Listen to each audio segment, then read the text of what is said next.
Hello everyone, welcome to Super Coaching UPSC by Textbook. This is Venkatesh. So students, I think we have completed the first step of the prelims of the UPSC Civil Services examination, the prelims exam. Recently it was done. Now we are going to the next phase, the mains. Now students, you should all know that mains is the word itself, mains, talks about, that is the core part where prelims is almost like an eliminating one and mains is the one where marks would be avoided and accordingly you would be ranked. So every aspect of prelims mains exam, what we need to do, what kind of things which we need to follow are very important. In fact, the next two stages of the exam, mains exam and the personality test, I would say that mains is also part of the personality itself in an indirect way. So what you think, what is your approach, what is the way of your writing answers, all will also talk about your personality in a way. In fact, rather than 25 to 30 minutes or half an hour to 30 minutes to 45 minutes of conversation, which would define your interview score, I would say that it is your personality in the mains exam which would give you a perspective of what you are to the examiner. So definitely this is a very important aspect which you need to build upon. So let's know the strategy what we need to follow for a mains exam. So people who have cleared the prelims exam or who are having a decent score, this is what you can get out of that. See, the first thing I think you should all know, I think for everything, the first thing, as I told you n number of times, analyze the past trends, especially to identify the focus areas. Do you know what? One of the focus area for geography happens to be the issue of water crisis, the issue of urbanization, the topics of something like, the geophysical phenomena, earthquakes, cyclones, all such kind of stuff.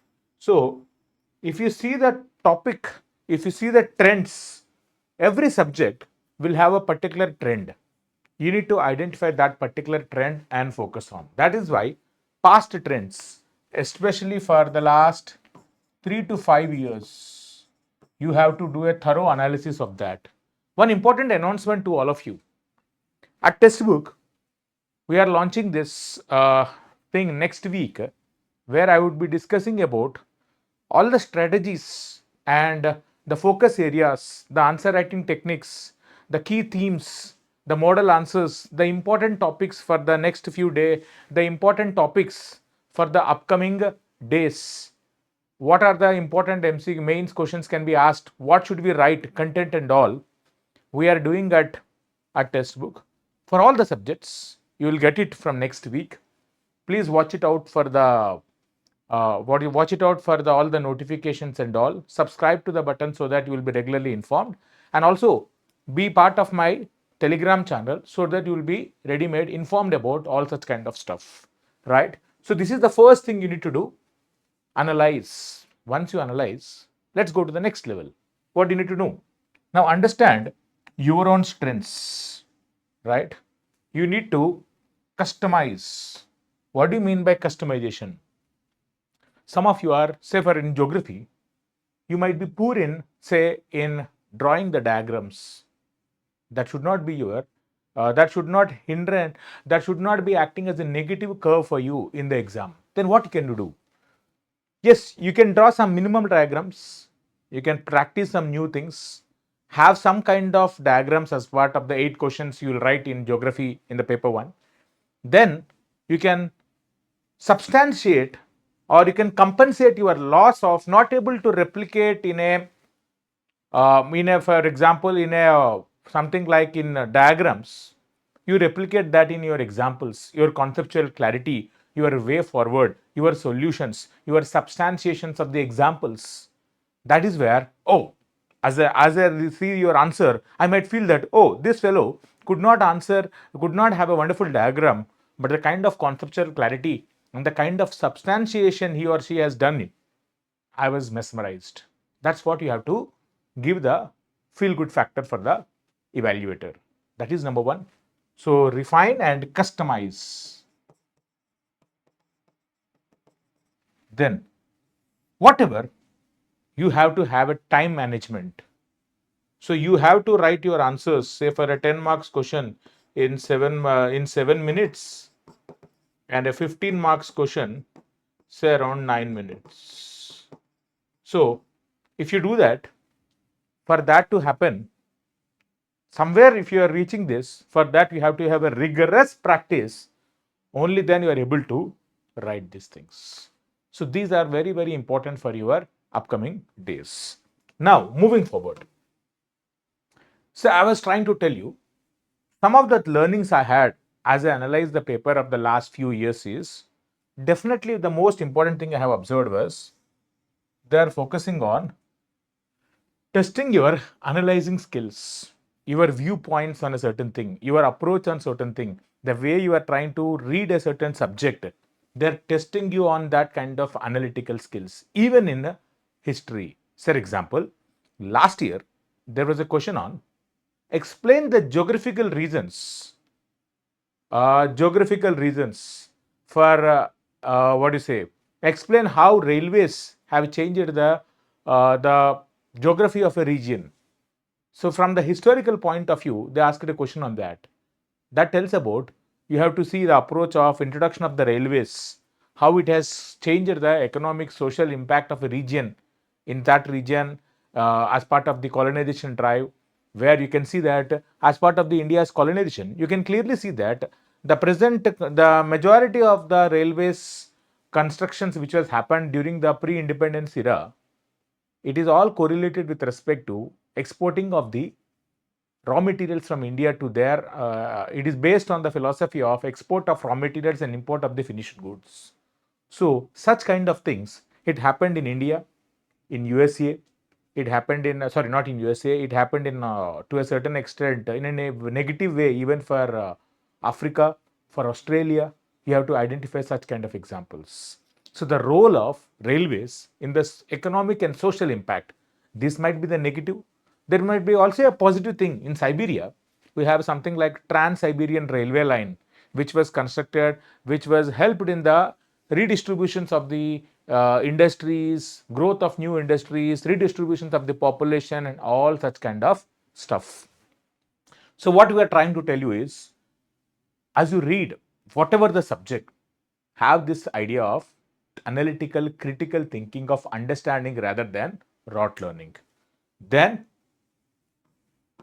this I need not tell you, there is a close correlation with respect to static and current affairs. Whatever the static you study, sometimes you have to read it from the current affairs perspective. That is there, and that is there always. I did not tell you that this is a new thing. Even this third aspect is also a new thing.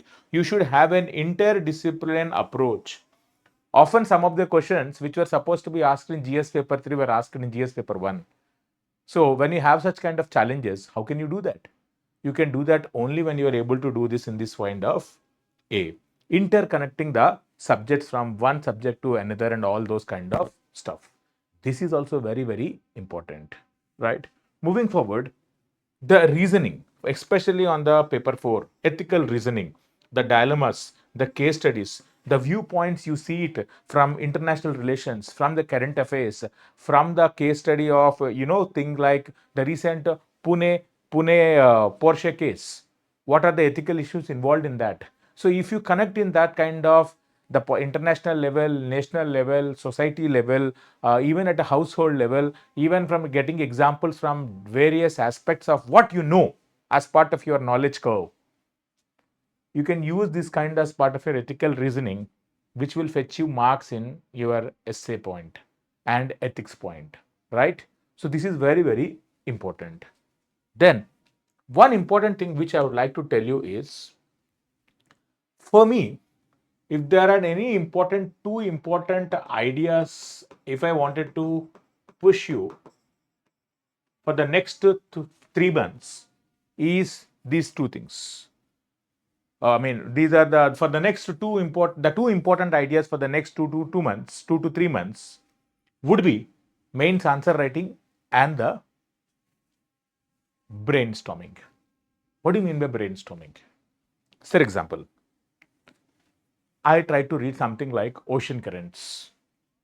Then I will try to think about what do you mean by ocean current? Introduction. Ocean current means these are so and so, right? These are the continuous predictable directional movement of oceanic water. These are driven by so and so, whatever. I'll be having a definition. Then what are the key factors of application of ocean currents? How do they influence life? Be it about the climate, be it amount of the then I have to think. Once you read a certain topic, what I'm trying to tell you, what do you mean by brainstorming is, you take a particular topic, ocean currents. There has to be a ready-made reference point of points. Okay, ocean currents, climate, ocean currents, economy, ocean currents, industries, ocean current, navigation, transport, ocean currents, something like rainfall, desert formation, all those kind of things. So this has to be your brainstorming. Tomorrow, if I talk you about say something like Comptroller and Auditor General, what are the things you will write about Comptroller and Auditor General from the polity point of view? What is the role? What is his significance? What is the office significance of such office? How do a Comptroller and Auditor General would be appointed? What are his or her specializations? I mean, what is the special outcome of that? How can he or she can be disqualified? Right? The significance of the office. So all those points you see, you have to remember in a chronological order. So as you remember, what is apply for brainstorming is, you know what to write. So every day, you take 2 to 3 topics. Whatever you read, you have to concise, memorize, and get these points in this way. These are the points. These are the brainstorming broader ideas. Then each point, if there is a necessity, if there is a big topic, if there is a necessity, go deeper into each one. Substantiate with examples.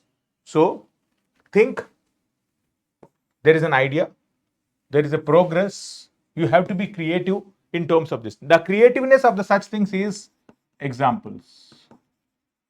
Your substantiation, right? So once you do this, this is very, very important. Then only you will achieve the success. So first thing, have that idea. Okay, this is what I will do.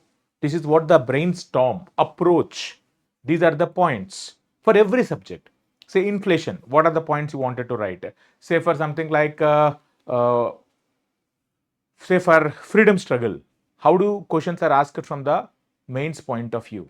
Every topic of the syllabus, every theme, you should have a ready-made brainstorming. Then such points you should be able to replicate in your answer writing. For this, you have to practice. See, in fact, both are equally important for me. Often, many of us, we start writing answers, but we don't brainstorm. In the exam, you only have around 7 to 8 minutes, not more, less than 10 minutes for any question. So, if you are eating time of one question, you are actually, if you are crossing this 10 minutes line, you are actually eating time for the next question, right? So definitely you are not supposed to do such kind of stuff. So for that, I want you to focus on very, very, very much rigorously on brainstorming. Every point I want you to think. I want you to get a idea. For example, coral reefs. What is the significance? Very simple point. Ecosystem services. What do they provide us? How do they help in maintaining the nutrition cycle? Okay, there are provisioning services, there are recreating services, there will be something like nutrition services and all. So overall, what we call it as ecosystem services. So for every aspect, you should have that kind of a brainstorming idea. If you have that, that is when you will be having the points with you. And these points are the ones what you can actually develop and write in an exam as it. So while you are practicing, while you are preparing, while you are seeing a concept, if you see from this angle, that is the efforts you put in while you are thinking about every day, the results you will be finding on the day of the exam in terms of saving time and writing a wonderful point. Would you agree with me? All of you, would you agree with me? Tell me about your opinion on this in the comment section. Definitely, I would be watching them. I will be observing your comments and then I will be trying to give you suggestions on that. Moving forward, as you write answers, you have to write your answers only in the stipulated format of the UPSC like this. Don't write in any other paper, especially in the specimen answer booklet for given by UPSC. So, as you can see, I've got this picture in such a way that you are also spiraling it, having these copies with you, and you are practicing on that itself. Don't practice on any other thing except this. Then while you write, make it sure that you are using your borders, right? These borders should not be crossed at any kind of an instance, right? There were events of the past where some of them even got negative marks on such because they have crossed the borderline. So read the instructions of UPSC properly right now. Then as you write your answers, I think there has to be a structure, clear introduction, body, conclusion. I always tell you in a funny way. Imagine you are watching a wonderful movie, something like a thriller, right? When the thrill is about to be, as you're watching a thriller movie, a suspense movie, and when the suspense is about to be revealed, imagine there is a power cut. Imagine you are not asked to watch the movie from then. How would you feel? You would be feel agitated, no? You will be feeling that, Arey, what happened? Suddenly, acha movie tha, very good movie. Why suddenly it was dropped? That's what you feel, no? Even the examiner would feel the same way when you don't write proper conclusions and leave it abruptly, right? So don't leave an answer abruptly, is what I am saying it. Right? This is what you do. Then, as you are brainstorming ideas, using your brainstorm, you will get a variety of points. Try to use examples, maps, variety of substantiation, data, all this kind of stuff for you. As you do that, then once you do that, this is what will provide you the depth and at the same time even substantiation. I mean, giving you a brief idea about this. In detail answer writing and all, I would be telling you. So as of now, I want you to focus on brainstorm and aspects of answer writing very, very rigorously. Have that critical analytical ability and focusing on core themes which were asked in the last few years. So these are the outcomes which I have told you. Then effectively, you have to prioritize the consistent practice day 1, day 2, day 3, day 4, day 5, day 10 like that without any kind of wastage of time. You have to prioritize what are the key things, schedule your answers in such a way, have a balanced approach of your life so that you are in fact always learning new things, right? Then be adaptable, don't be rigid. One of the thing is you often find rigidity. For example, you are not giving examples. Suddenly, if I am asking you to give examples, you feel that, sir, I am very uncomfortable. Yes, you are uncomfortable. That is why we are asking you to cross that line. No. So you have developed new skills, upskill yourself, get the new skills.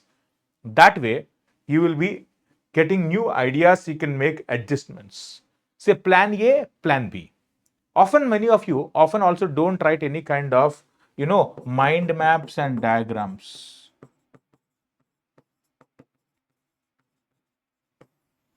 For example, in the exam, you are stuck with a few minutes. The examiner is collecting the papers and you are the one, you will be taking you have left over 2 questions and the examiner already started collecting the papers in your exam hall. What will you do?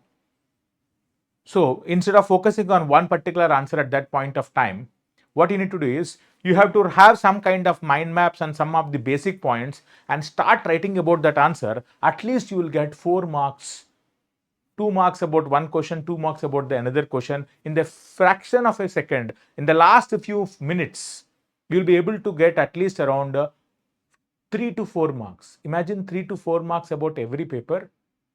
You would be definitely getting at least around 20 to 25 marks more. Paper 1, paper 2, paper 3, paper 4 and 2 essays. Sorry, 2 optional papers. Essays, that's a different strategy. So that if you do it, you will get a wonderful idea, right? Mind maps, diagrams and all. Then as you move forward, importance of prelims mains linkage. See, you are here because you have already prepared the prelims exam, which is a very, very diverse theme, answering so many MCQs. Now, take time, open your prelims strategies, open your PYQs of the prelims, open your current affairs which you have practiced of the prelims. Definitely you might have seen that, oh, this is a wonderful event which had happened. Look all these kind of things and put it at one place. So such kind of MCQs which you have done, your MCQs, they could be wonderful examples, data points, substantiating factors, right?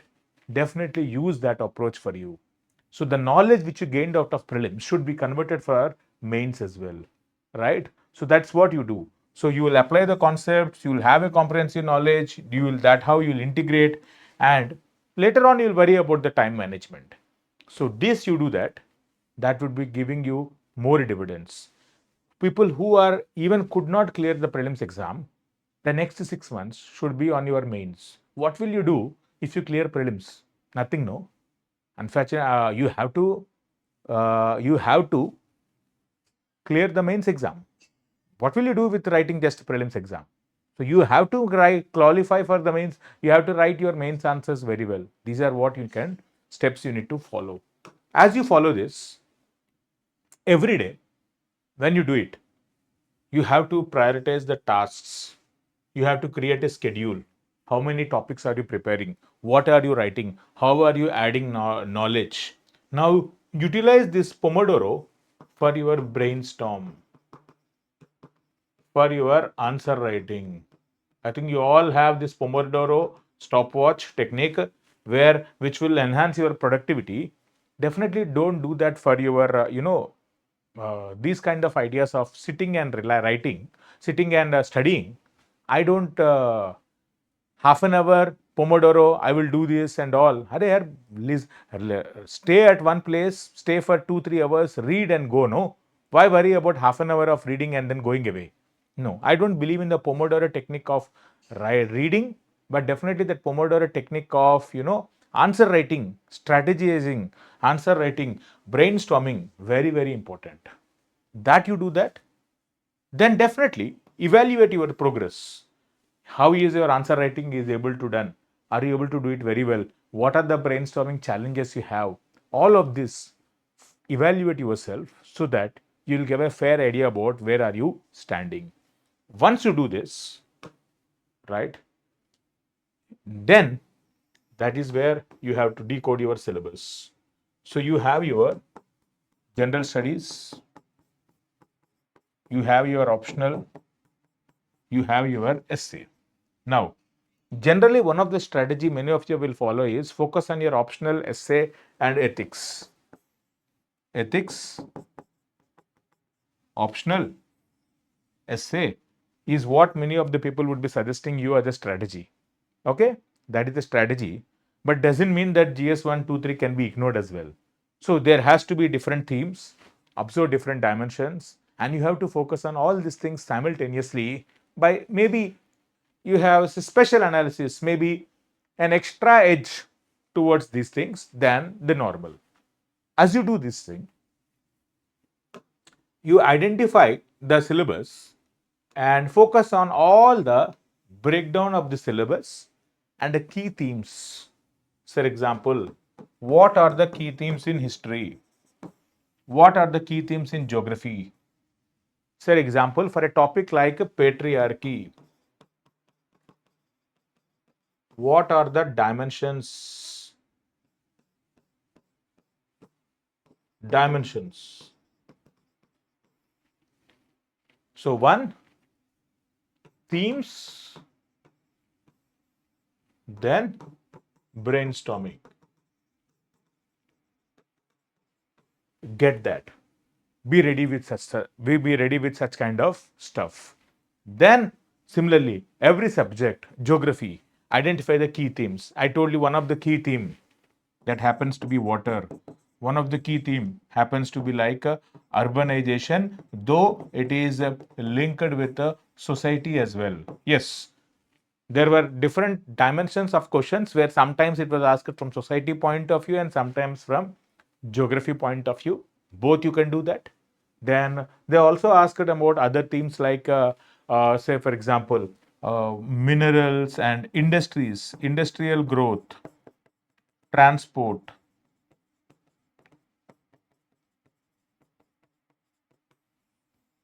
So everything. Of course, there are core concepts are also being asked, but this is also they are following. History as well. You can do an analysis.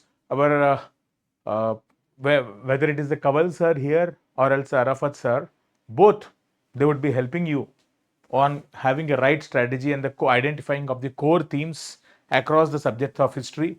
Similarly, for every subject, for the governance, polity, governance, social justice, and international relations. What are the key themes? What are the key things you need to identify, say, with respect to China, say, with respect to our neighbors, say, with respect to USA, say, with respect to every dimension, Russia. So, the key themes and strategizing, revolving, you need to identify, right? So all these kind of things, if you do that, if you do these kind of breakages and all, it would be wonderful for you. Similarly, no matter, it will not, the topic would not be ended unless you study about agriculture in detail. So like that, the syllabus breakdown and the points, the different themes which are very, very important in every aspect, right? You have to have a ready-made reference. Similarly, one important thing, as part of the internal security, whether it is the Manipur issue, whether it is the Kashmir, whether it is the recent Khalistani issue, whatever, every aspect, how we need to handle it, we have to have a fair idea about that. You have to have different viewpoints, different dimensions, different points, substantiation factors. All you should have it. Once you have this stuff, then what you need to do it for everything, for the ethics and integrity. Get as many examples from different dimensions, no? Right? The each word conceptual clarity about a word called integrity. Then application of that in your personal life, application of that in your professional life, getting examples from the international level, at the national level, getting examples of things like from the Mahabharata and all the epics, like Ramayana and all. So whatever you like, say for example epics, from cartoons, from movies, you can identify one of the smaller aspect like that. So what I'm trying to tell you is everything, you have to have a right strategy of approaching, and what is your strength, you have to link with it. Every person is different. Say some of you are very good at understanding about the epics like Mahabharata and Ramayana. Some of you don't even know where does Ram and Sita will come. Is it come in Ramayana or Mahabharata, right? So it doesn't mean that you don't know. It's fine. There can be a different strategy for you, right? So everyone can have the certain kind of strengths and they can have certain kinds of weaknesses. So approach accordingly. Once you do this stuff, that is when you will fetch you more amount of things. So what I'm trying to tell you overall is your preparation has to be comprehensive and that has to be adaptable strategies with respect to the customization as you're trying to emphasize, right? And targeted practice, especially in some kinds of key themes and improving your levels in that kind of thing. That is what I want you to do it. Hope you all have understood this. And anyone have any problem with this, please put it down in the comments. I would be happy to assist you, or you can get into my Telegram channel, right? You can get into my Telegram channel where you can ask any doubt you have about this kind of answer writing, where I'm happy to assist you. Right then, all of you, this is what about the mains answer writing things, the practice. As I was trying to tell you, analyzing the trends, customize your strategy, answer writing, okay, develop analytical thinking. That is where I'm trying to tell you the idea of brainstorming, right? Right? As you do that, every subject, how are you writing answers? If you have a strategy and applying that, definitely you would be finding wonderful results as you practice the same thing for the next 4-5 months. Yes, the people who are writing this mains exam, they have to do it very quickly. July and August are the only 2 important months for you, because September it is all about revisions and all. So July and August, whatever you do, you will achieve those results in September, and the others you have enough time, master all these things and make it through that. 2025 should be your last attempt. That is how you practice, right? And then as we evolve, we will see what we can do. That is what it is. Hope you all have understood and loved the session. Let me know about what more you need for the mains. Until then, have a good time. Thank you for watching. Jai Hind.